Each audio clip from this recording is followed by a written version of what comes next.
Bonsoir à tous, bienvenue dans ce tutoriel dans lequel je vais vous expliquer comment réaliser un effet artistique dans lequel vous pouvez prendre une photo en fait et en jouant sur les nuances, sur les tons de couleur, la luminosité, la saturation des couleurs et ainsi de suite.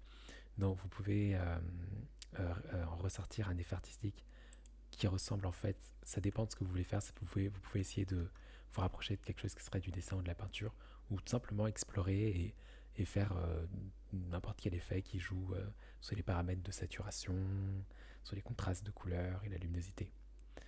Donc pour faire cet effet, vous aurez besoin d'une photo. Donc prenez n'importe quelle photo de votre choix. Euh, et ensuite, vous allez dupliquer cette photo en plusieurs parties. Alors avant d'aller plus loin, je précise que je suis sur Affinity Photo. Donc Photoshop fonctionnerait et d'autres logiciels de ce genre fonctionneront très bien. Alors, concrètement, vous avez l'image ici. Donc comme je vous ai dit, vous allez dupliquer l'image en 3 euh, exemplaires supplémentaires. Et donc, vous allez faire un premier mélange qui va être du hard mix.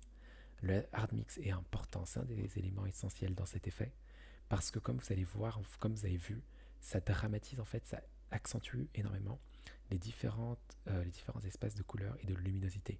Et c'est vraiment important parce que c'est ce qui va nous permettre de rendre la photo plus artistique et de nous distancier du réalisme.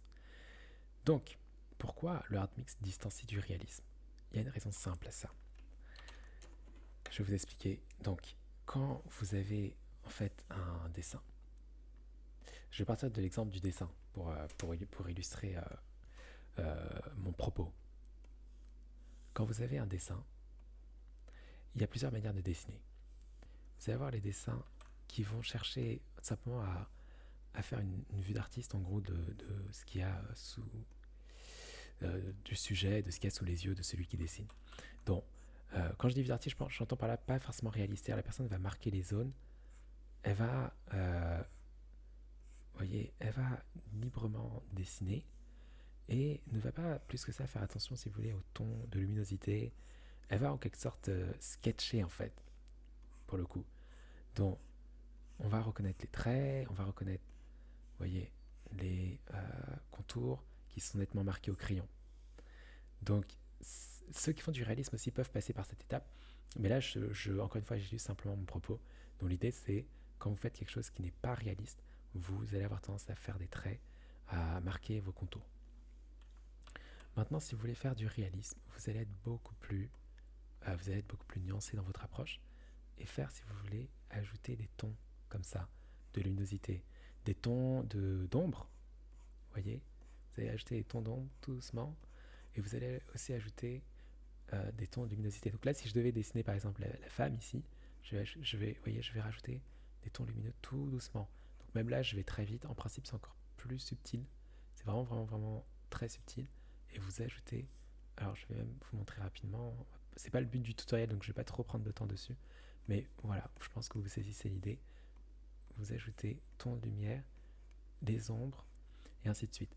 Et en fait, au bout d'un moment, ça va vous restituer, si vous voulez, la qualité d'une photo qui est très progressive et du coup qui a cette qualité réaliste. L'appareil photo, si vous regardez, en fait, il capte la lumière. Donc, on retrouve effectivement cette notion de nuance de couleur très très progressive. Si je zoome, vous voyez, je vais prendre l'outil là pour bouger. Donc, si je zoome, vous voyez que c'est très très progressif. C'est vraiment, vraiment limite là. Si je vous dis où est-ce qu'on est sur l'épaule, où est-ce qu'on est un peu, où est-ce qu'on est, peut-être même vous auriez du mal à le dire parce que c'est progressif. Il n'y a pas vraiment quelque chose qui est très marqué, vous voyez.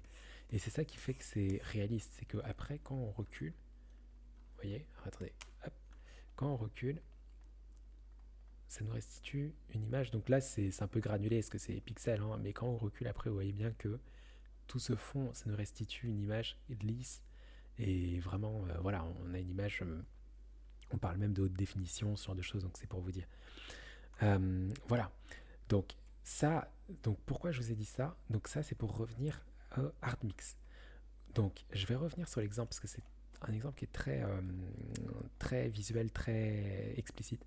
Donc vous voyez bien, comme je vous ai dit à l'instant, quand on est sur une photo classique avec un bon appareil photo, enfin en tout cas qui a beaucoup de définition, on voit que c'est très progressif. Maintenant le hard mix, donc progressif réalisme, hein, souvenez-vous, et le hard mix, boum, il va venir dramatiser les couleurs, les saturer, ainsi de suite. Et là, si je reviens au début, donc vous voyez déjà que les couleurs sont beaucoup plus uniformes, c'est beaucoup plus...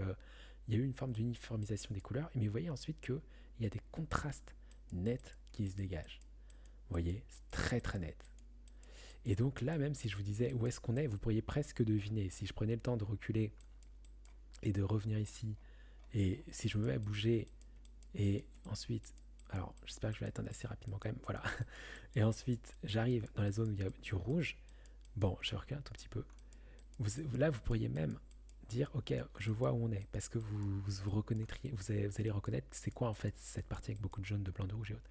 Donc voilà, ça c'était un topo sur le réalisme et le fait que Hardmix, en créant des zones très accentuées, nous sort du réalisme. Il nous sort du réalisme parce que désormais les couleurs sont contrastées, il y a beaucoup de saturation et des zones qui sont très marquées. Donc ça c'est très important pour notre effet artistique de nous, voilà, de faire des choses qui ressemblent encore une fois. Si vous voulez faire soit quelque chose qui ressemble à de la peinture de dessin ou n'importe quel effet au-delà qui va juste chercher à jouer avec les nuances de couleurs, les tons et la luminosité, c'est très intéressant. Maintenant, nous, ce qu'on veut, c'est préserver la couleur de base, en fait, d'origine de la photo. Parce que vous avez vu que Hard Mix, c'est venu quand même changer énormément les couleurs. En modifiant les informations, on se retrouve avec du rouge qu'il n'y avait pas sur la photo d'origine. Il y a du jaune, encore une fois, très saturé, qu'il n'y avait pas sur la photo d'origine. Et donc, on se retrouve comme ça avec des informations de couleur qu'il n'y avait pas au départ. Donc, pour retrouver ces informations, on va passer justement le mélange couleur. Donc, le mélange couleur, il va permettre de restituer en fait l'information, donc les couleurs de départ.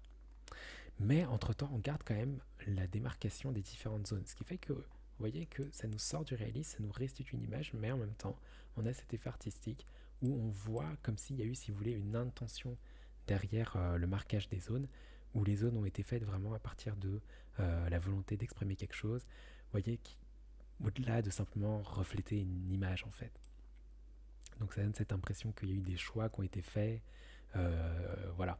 Et ce qui est d'ailleurs le cas, parce que vous pouvez après jouer vous-même et faire en sorte que telle zone sera beaucoup plus lumineuse, d'autres seront beaucoup plus sombres. Après, c'est justement, ça vous donne un outil pour exprimer tout ça.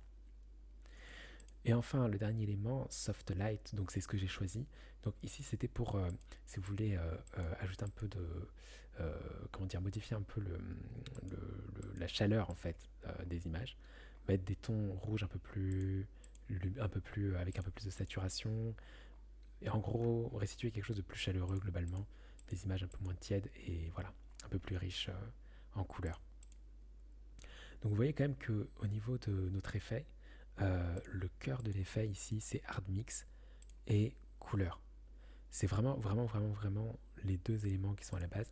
Après le reste c'est à vous de voir si vous voulez ajouter un autre layer par-dessus pour avoir du soft light par exemple, ou si vous voulez jouer avec les courbes pour encore une fois modifier la luminosité. Donc là je vais vous montrer, j'ai légèrement ajouté un peu plus de ton sombre, un tout petit peu plus de ton lumineux pour contraster l'image un tout petit peu plus.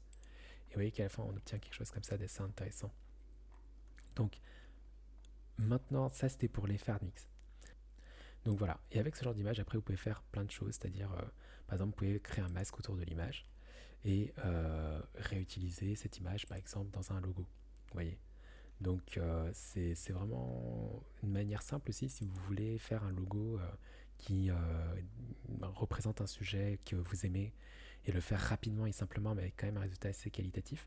Vous pouvez vraiment vous servir de cet effet-là pour ensuite voilà, le réutiliser dans des éléments à titre plus illustratif.